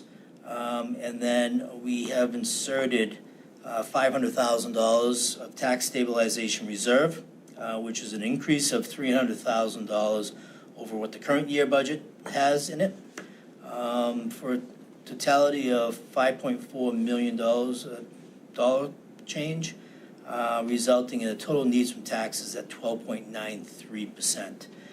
Just for some comparison, before we put that additional investment income in on Friday afternoon, that percent was 13.53. So it did knock it down, and I had always wanted to get down in at least the 12s if we were going to go in this direction, and we achieved that with this budget. Lastly, just a historical perspective on our recent tax rates over the years. Typically, we hover in the 4 or 5% range. Last year, we were at 7.74%, largely because we brought back a couple of the correction officers that we unfunded 2 or 3 years ago. And this year, we're at 12.93. With that, I'm happy to answer any questions that you may have. I'd like to point out the great work that Teresa, Alyssa, and Brianna did on this budget. It was definitely a team effort, and a lot was asked of Teresa and Alyssa, especially on Friday afternoon of last week. So I appreciate all their help getting this to where we need to be. Thank you. Thank you. Now, I know we have specific wording for the motion I have here in front of me. Jim, do I need to read the dollar amounts as well? Yeah, it's probably down through the whole thing. Okay. Yep. Great. I guess we'll get the motion on the floor and then we'll go for comments, questions, and answer the public. So I have my cheat sheet here. Thank you for the cheat sheet. So for this item, we're looking for the motion to set the budget. The Cumberland County Commissioners move to set the budget for the budget year 2026-2026 as follows. County expenditure, $31,968,285. Jail expenditure, $25,737,660. Cross insurance arena, $2,714,557. The revenue shows parentheses, which is a negative $13,353,575. $12,353,575, and that's a negative again in the parentheses. Designated fund balance, again, that's a negative $300,000. We have tax jail stabilization account, and that is, again, a parentheses, a negative $200,000. Down for the tax assessment of $47,566,927. The enterprise fund is $16,605,624. Grants, it's $4,206,217. And the summary budget from all those summary sources of gross is $81,232,343. That is the motion. Thank you for seconding, Commissioner Cloutier. And are there any questions or comments around this budget? Yes, Commissioner Tyler. The only question I have is, Mr. Manager, are we gonna get a new cheat sheet for the towns? Yes. Yes, we will have Because that. you know there's a couple places I wanna make the phone call to say what the new number is. Well, we increased the increased revenue 250,000. It won't be much, but it'll be. If it's $5, I know somebody will be happy. Fair enough, but we will. Excellent. Is there any comment from the public regards to this motion? Okay, seeing none, I just have a few comments and a couple things to say. I don't think any county group has worked harder than this county group on this particular budget. Some challenging things happened this year in and outside of our control, and I just want to thank the finance department, the director, Brianna and Jim, for all their hard work and really working hard to put together the very best budget they could in the challenging times that we have. And I feel completely comfortable, and I was happy to hear from our auditing of the previous year that we run a very strong financial department here in the county, and something that we can trust in and count on. I'm also grateful for our tax stabilization account. Many towns don't know how to do that properly, and people see things spike up high and down. I really want to take my hat off to Jim and the entire department and the financial department to say that they're forward-thinking. And yes, obviously money doesn't grow on trees, but we do a nice job of preparing for the future, preparing for unknowns, so that we can manage difficult times like these to the best of our ability and try to pass on a responsible tax. With that said, I also want to have a couple other thanks, because we don't do this alone. A lot of folks think the county budget just does what they want and the commissioners kind of just do what they want. We have a finance committee that is very dedicated. So all of those folks who are serving as town councilors or city councilors, they're actually nominated by this commission to help us as a financial committee. They have a term as we do. And that finance committee members, I want to recognize them tonight, because they put in a lot of long, hard hours on top of what they do for their towns and cities. They decided to come here to the county to understand how our budget is put together and what impacts our budget. So I want to say thank you to Jonathan Anderson in the town of Scarborough, who served this year. Connie Justice from New Gloucester, Bob Vale from the town of Cumberland, Karen Orestein from the town of Yarmouth, Timothy Thompson from the town of Cape Elizabeth, Ben Grant from the city of Portland, and Sarah sorry, Sarah, I'm gonna ruin this last name again, Mikanowski. Did I say it right, Jim? No.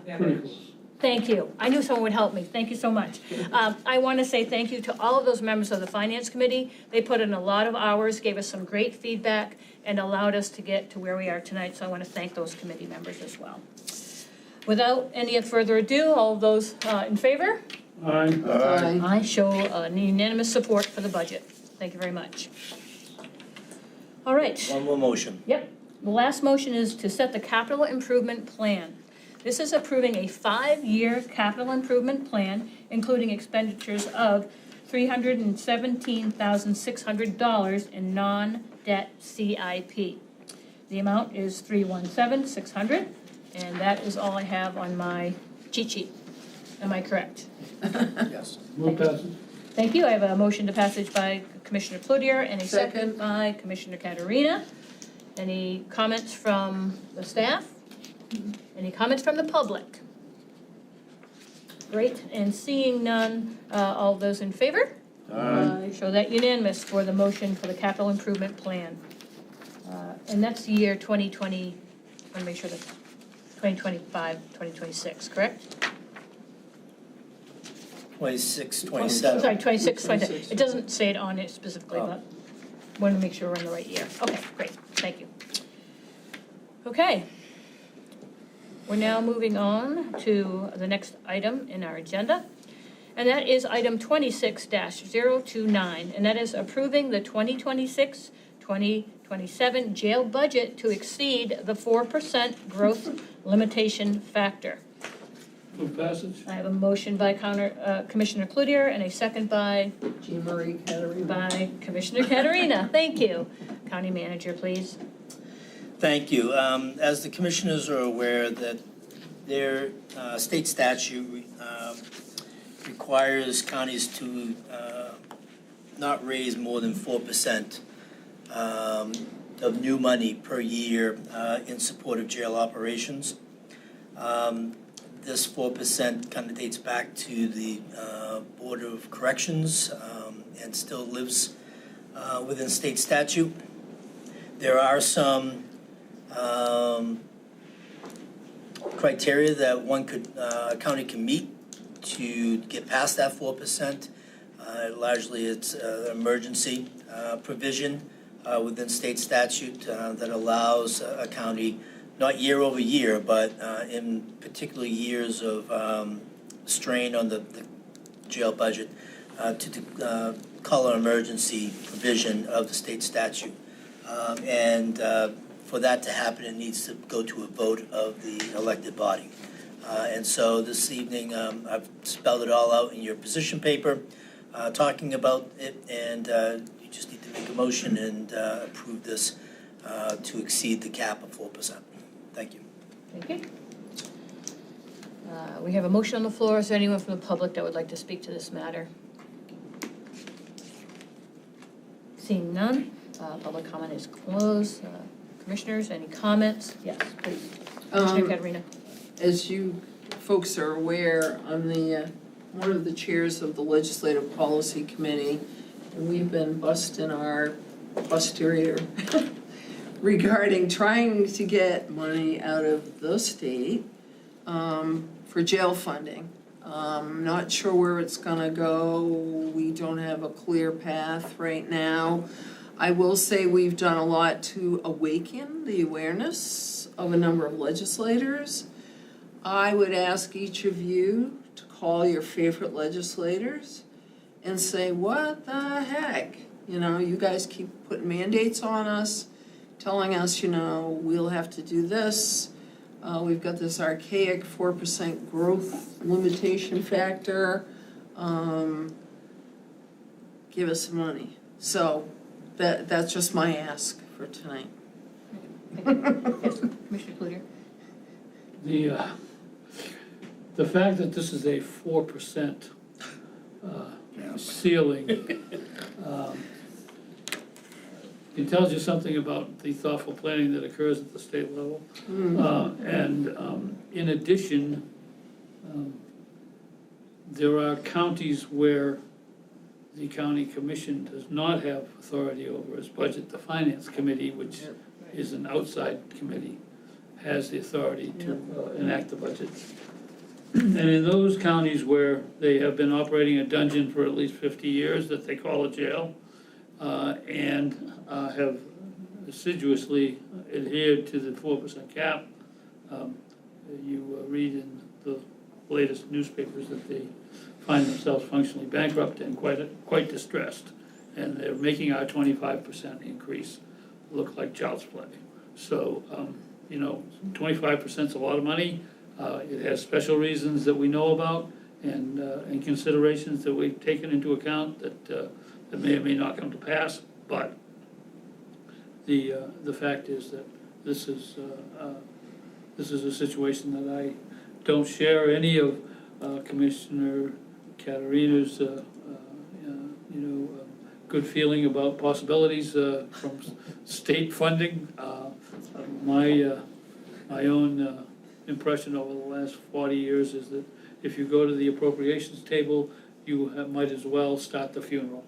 So but it is what it is. It would be nice if people woke up, and I think watching all the counties that are in such dire straits as a result of this may well get the attention of people who normally would assume that counties should just keep going and do whatever they're doing and should be ignored otherwise.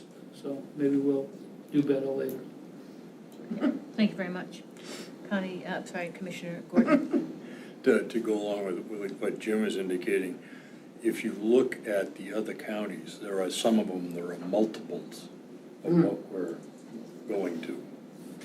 And with good reason, for just the reasons that Commissioner Cloutier has mentioned. The other thing that's interesting is if you look at this 4% tax, one of the things that the state has put into their issue is that outside of the 4%, that we don't have to consider the increase, is the mandates that they don't cover. Right. Yeah, okay. With that, I pass.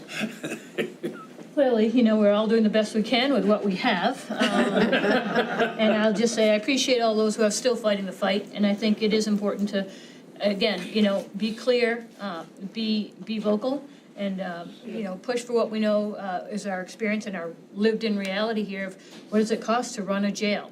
And I think, many more people understand that, and they also know what implications impact the jail. And so for that, I think we just need to keep on fighting the fight. And again, appreciate that, we're hopefully on okay ground here in the county. So without any further ado, all those in favor?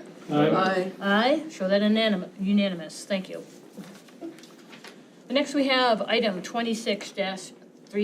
This is the authorization or authorize the issuance of the 2026-2027 cost of living adjustment of 3% to all county non-union and county commissioner appointed employees. Do I have a motion on the floor? So moved. I have a Second. motion by Commissioner Cloutier and a second by Commissioner Caterina. County manager, do you have anything to add? Nope, just bringing this forward to make it official that we had budgeted in the FY27 budget 3% COLA for all non-union and county commissioner appointed employees. You're probably asking county commissioner appointed employees. That would be Teresa as treasurer, the register of deeds, and myself. Excellent, thank you. Is there anyone from the public that would like to speak to this matter? Okay. And I just have one question before we take a vote. It's been 3% for a while, is that right? Maybe how many years, can you remind me? I think I've been here 9, Right. 10 years. Yep, It's been and 3. like that Okay. every year. 3%, okay. Just, and that comes from IRS cost of living standards, correct? Kind of, do we? No, it doesn't come from that? No, we typically fall around the 3%, and I might be mistaken. I think we might have been up at 3.5%, 4% one year, right around the pandemic time. Okay. But the majority of the time has been 3%, and it's largely we take a look at what other towns are doing. Okay. For COLA. Towns in our region are 2.5 to 4. Okay. And we kind of fall in the middle there. Most towns in our region are at 3%. Okay, excellent, very good. Anything to add? Move passes. Second.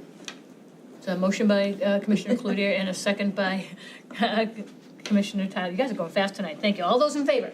Aye. Show that unanimous, thank you. Next item is 26-031, authorization of the issuance of the 2026-2027 cost of living adjustment of 3% to the elected officials and the sheriff's appointment.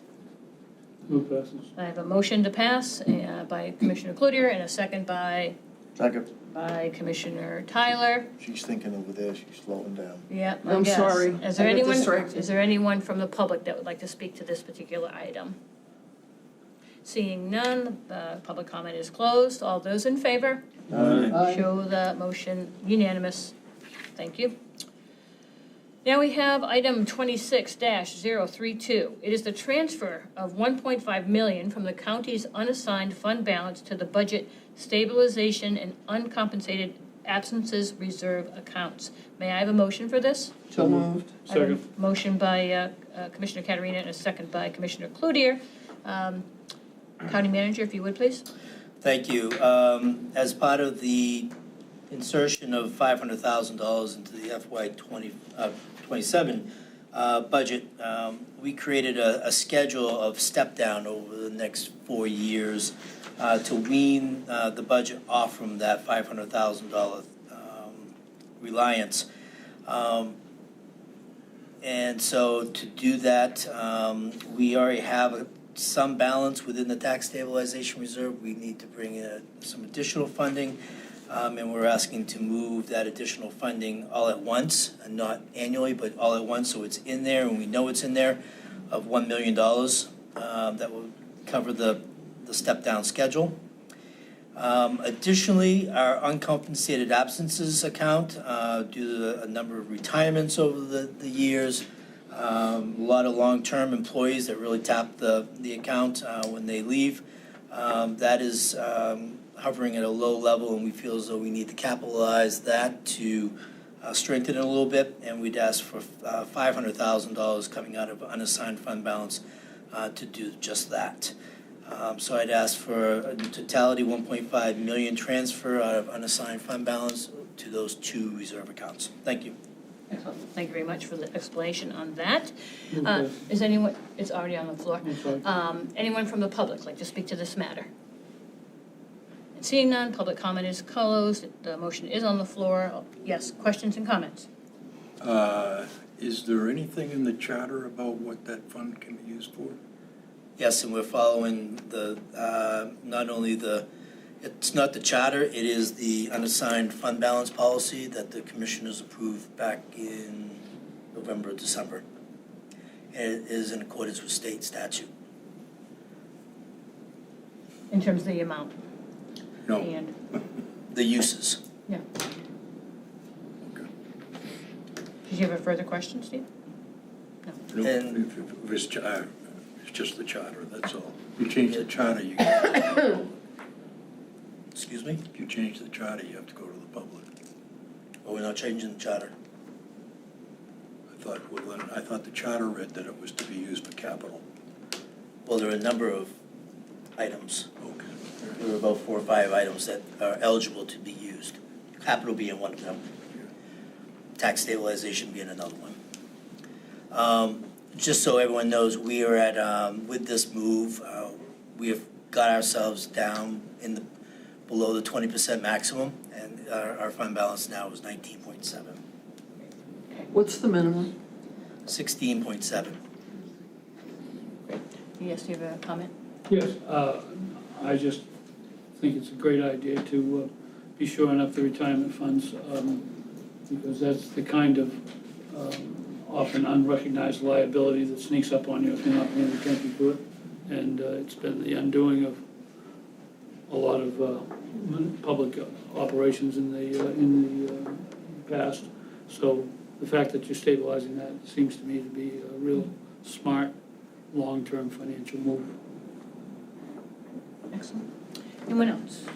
All right, all those in favor? Aye. Show that unanimous. Thank you.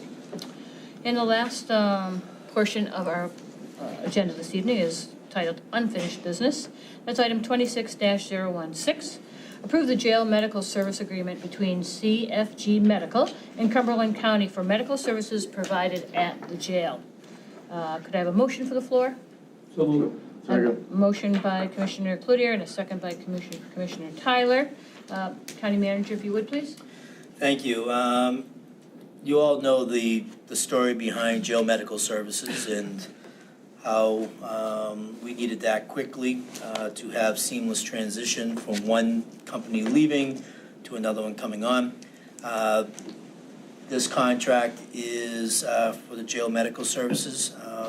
CFG Medical is the new contractor at the jail. They have been down there since February 1st. And all accounts, from what I'm hearing from the jail campus, everything's going great, and they're great to work with. However, they've been working without a contract for a month and a half, and so we felt as though it would probably be best to get it on before the commissioners, to get it in, signed up so that we can send it along. It was on last month's agenda. However, we were not happy with the indemnification language in the contract. Brianna and Paige, our corporation counsel, actually our legal help, worked with CFG and came to a amenable solution. And so we feel comfortable moving this forward for Commissioner's acceptance this evening. Thank you. Thank you. Is there anyone from the public that would like to speak to this matter? Seeing none, public comment is closed. Comments from the commissioners, questions? I just want to say, I think, all contracts are hard, and I just want to appreciate how quickly our staff worked on this. Clearly, to have medical services and a pharmacy up and running at a jail where the needs are great are really important to the day-to-day lives of folks in the jail, and I really appreciate the level of professionalism and the timeliness and urgency that we took this on in terms of finding a strong provider in a very niche type of operation, and I feel comfortable with it, and I will be supporting it this evening. I want to thank the staff again for that work. All of those in favor? Aye. Show that unanimous passage of that item. Thank you. All right, everyone. So we're towards the tail end of our meeting this evening. We now have comments from the executive staff. I'll go around the table because it's the funnest thing to do. Alyssa, do you have anything to add or comments? I just appreciate everybody. Working on this budget with them has been a pleasure, and from what I can hear, this was a great budget to jump in on, and it's been great even on Friday afternoons. So I'm already looking forward to auditing it and then doing the next one with them. So it's been great. I love your enthusiasm. Thank you. Keeps us going. Thank you. Catherine, anything to add tonight? I don't. Thanks for putting out those minutes. I'll make some edits and get back to them. Great. Awesome. Thank you very much. And then on this side, Teresa, do you have anything for us? We appreciate the RHR Smith coming in today. They spent extra time with us, really diving in deep on helping me make some templates to make the auditing process a little smoother, cleaner. It is really a year-round process that we're going through. It does start. They have different requirements that you heard, and they're putting them on us, which we're really embracing because it really is cleaning up a lot of the accounts. We're able to see that better and help me prepare as well for, as you heard, the 3 audits now. So that's really in depth. I've brought the departments along with us. I think public health, Sadie in particular, is one of the finance pieces in the public health department. She did amazing, and I think it was great teaching her the whys and hows so she can really keep the accounts clean and bring in along. Same with Sandy, so it's really been a great collaborative effort that I think is paying off on these.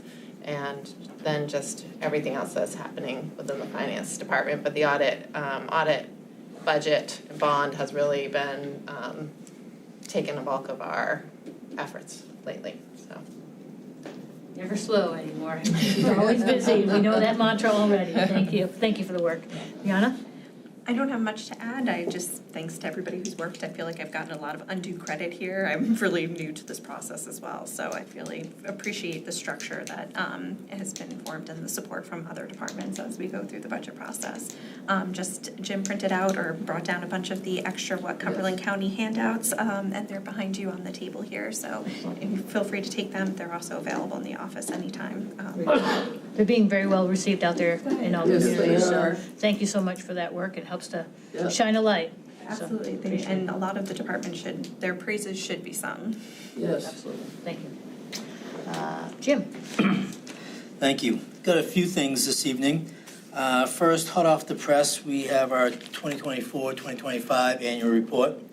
I want to thank Catherine and Paige from the office. They tackled it in combination with one another, and it came out great, of course. It will be posted up to the website, and we can email it out to everyone also. So that has been completed. I feel as though we're checking the boxes. Annual report, audit, budget. Like Teresa said, we're lining ourselves up for a bond sale here pretty soon. The jail roof was one of those items that is in that bond. And one thing I'm happy to say is that our bond rating remained unchanged. Staff met with Moody's and Standard & Poor's in 2 different rating calls. In our AA plus Standard & Poor's rating held, and our AA2 Moody's rating held. So all good. I think it was one of those processes that typically Alex took over, and so it was a learning experience for the 3 of us, and we were able to pull it off, so it went well. We are initiating another leadership academy this year, teaming up with Southern Maine Community College. I have been trying to get town managers to nominate their rock stars on their staff. And we have upwards of, I believe, 25, 26 county and town, city participants going, starting next month to the Leadership Academy. It's a 7-week, 1 day a week class that goes from 8 to 4:30. And so those who have gone through the Leadership Academy speak very highly of it, and so we continue to offer it. And what's great over the last couple of years, and again this year, is that the Elfond Foundation is totally covering all expenses, and so that makes it easy for the county and the towns to be able to continue to participate in this program. And then lastly, just want to let you know that I have been invited up to Augusta on Wednesday afternoon to meet with, thank you, Commissioner, to meet with Senate and House leadership concerning jail funding. And so there's a small number of us that will be meeting with them Wednesday afternoon, and crossing our fingers from there. So. Did you meet with Maddie Daughtry today? Did you Zoom? No, because she was able to go on to Wednesday. Oh, good, So okay, okay. Both of them will meet with us on Wednesday afternoon. Excellent, thank you. Thank you for doing that. Not a problem. Thank you for all the updates. Commissioner Cloutier? Thoughts? Well, I shouldn't say that. Commissioner Cloutier, comment. We've done that before. Yeah, first one wouldn't have been all that pretty, I don't think. I just feel like we've done a lot of work tonight. I mean, it was a substantial agenda and switching various issues back and forth. That was a lot. And my compliments to the people who were lavish with great praise from our auditor, who I've run into in various situations, and very well respected operation that he has, and he had nothing but great things to say about both the outcome of our finances and the way that our finance people took care of it. And Teresa, hats off to you, and of course to all the people that work with you, that they feel that way. They don't feel that way about everybody. And the reports you get, sometimes you don't see them as clean as that by any means. I kind of feel bad for Catherine tonight, so I'll shut up. She's probably she's gonna have some cramps by the time she's done for the day, but, and I have to say, I am very glad that spring has sprung. This has been a really bad winter, in my estimation. Great, thank you. And Commissioner Catamino? Just to thank all the staff and the county manager for all the work you've done on budgeting. I have never sat on a finance committee. I never want to sit on a finance committee because that would drive me crazy. You guys do excellent work. So thank you, for doing that. Just a couple things. I'm glad you brought up these flyers here. They are very well received. I brought them around to various Democratic and Republican caucuses on caucus day. And people were like, oh. And when they looked at it and read it, I've gotten lots of comments. So what I'm gonna do is I'm gonna take some to each of the towns that I represent. Some of you are lucky you don't have a million towns like I do. But I would just ask that you, if you get a chance, drop them off at the town offices or city offices, just so people can read them. Brianna, you did an excellent job with that. I just can't say enough good about it. I think people are waking up to what counties do, and part of it is because of the situation around the jail and with ICE. It kind of is like, oh, counties, what's county? Oh, jails, what are jails? So I think that we can jump on that and see what we can do. And Jim, I'm not totally optimistic about the jail funding, but I am somewhat optimistic about getting some more money, but we'll see. That's it. Thank you very much. And Commissioner Gordon? Oh. Well, everybody's passing out kudos, and I really want to say thank you for the budgeting and add one more thing to it. We've got to remember that we just came off a transition from a calendar year to a fiscal year. That took a lot. To have this roll in, my hat's off to you. I don't know many people who could do that.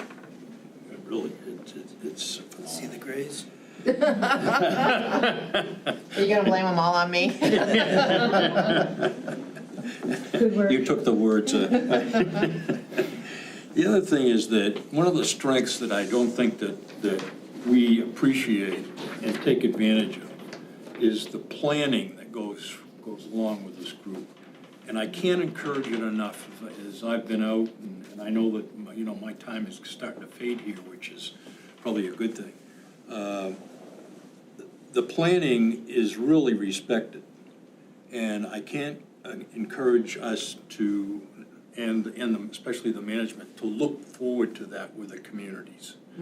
To show them that the things that we can do for them, not in a demand way, but in an offer way, will serve them and really help pull us all together.